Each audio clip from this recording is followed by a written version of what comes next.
বগুড়াবাসীর দীর্ঘদিনের দাবি যে বিশ্ববিদ্যালয়, এই বিশ্ববিদ্যালয়টির নাম ছিল বগুড়া বিজ্ঞান ও প্রযুক্তি বিশ্ববিদ্যালয়। আপনারা জানেন যে বিজ্ঞান ও প্রযুক্তি বিশ্ববিদ্যালয় থাকলে বিশ্ববিদ্যালয়ের কার্যক্রমটি সীমিত আকারে থাকে।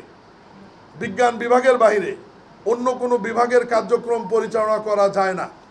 পরবর্তীতে এই বিষয়টি আমি মাননীয় প্রধানমন্ত্রীকে অ্যাড্রেস করলে উনি আলাদাভাবে একটি অনুশাসন জারি করে আমার নেতৃত্বে বগুড়া বিশ্ববিদ্যালয় আইনটি সংশোধন করে নতুন করে পার্লামেন্টে নিয়ে আসবার জন্য একটি কমিটি করে দেয়। আমরা ৩-৪ দফা সেই কমিটি বসে আমরা বগুড়া বিশ্ববিদ্যালয়কে পূর্ণাঙ্গ একটি বিশ্ববিদ্যালয়ে রূপান্তর করার জন্য আইনটি সংশোধন করতে যাচ্ছি। এই কারণেই মাননীয় প্রধানমন্ত্রী নির্দেশনা দিয়েছে যে ভবিষ্যতে বগুড়া যাতে আলাদাভাবে কোনো কৃষি বিশ্ববিদ্যালয়, প্রকৌশল বিশ্ববিদ্যালয় এবং চিকিৎসা বিশ্ববিদ্যালয় যাতে না লাগে, এই কারণে আমরা বগুড়া বিশ্ববিদ্যালয়ের নামটি পরিবর্তন করে বিজ্ঞান ও প্রযুক্তি বিশ্ববিদ্যালয়ের পরিবর্তে এখন এই বিশ্ববিদ্যালয়টির নাম হচ্ছে বগুড়া বিশ্ববিদ্যালয়। এবং এই বিশ্ববিদ্যালয়ের মধ্যে আপনার জেনারেল বিশ্ববিদ্যালয়ের সকল ফ্যাকাল্টি অনুষদ থাকবে। এর বাইরে নতুন সংযুক্ত হচ্ছে প্রকৌশল অনুষদ, কৃষি অনুষদ, চিকিৎসা অনুষদ। ফলে বগুড়াতে একের ভিতরে 5 বা 6 যাই বলি আমরা, একটি বিশ্ববিদ্যালয়ের মধ্যে আমাদের সমস্ত কিছু থাকবে আলাদাভাবে। বগুড়ার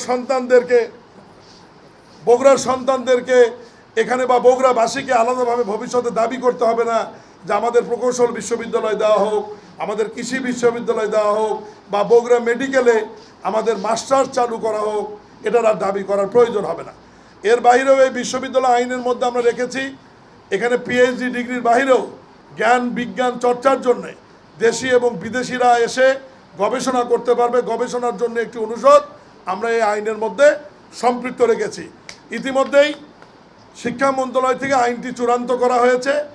এটি আগামী সপ্তাহেই মন্ত্রী পরিষদে উঠবে।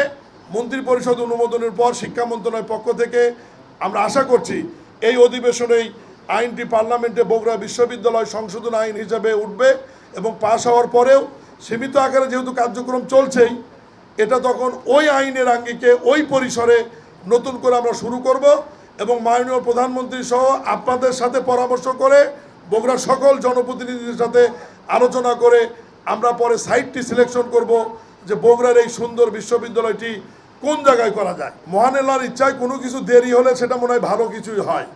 প্রথম বগুড়া এয়ারপোর্ট হলে হয়তো সাধারণ একটি ডোমেস্টিক বা অভ্যন্তরীণ এয়ারপোর্ট হিসাবে কার্যক্রম চালু হতো।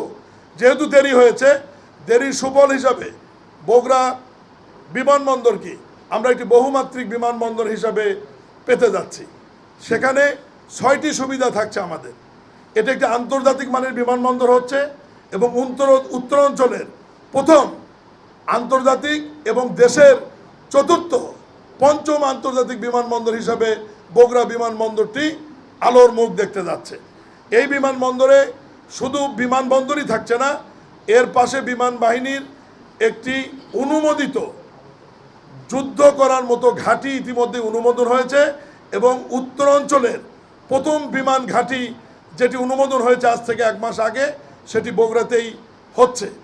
এবং অত্যাধুনিক যুদ্ধ বিমানের যেটি কিনা হচ্ছে বাংলাদেশ বিমান বাহিনীর জন্যে, সেই বিমানটি আল্লাহর রহমতে বগুড়া বিমান ঘাঁটির বহরেই সংযুক্ত হবে ইনশাআল্লাহ।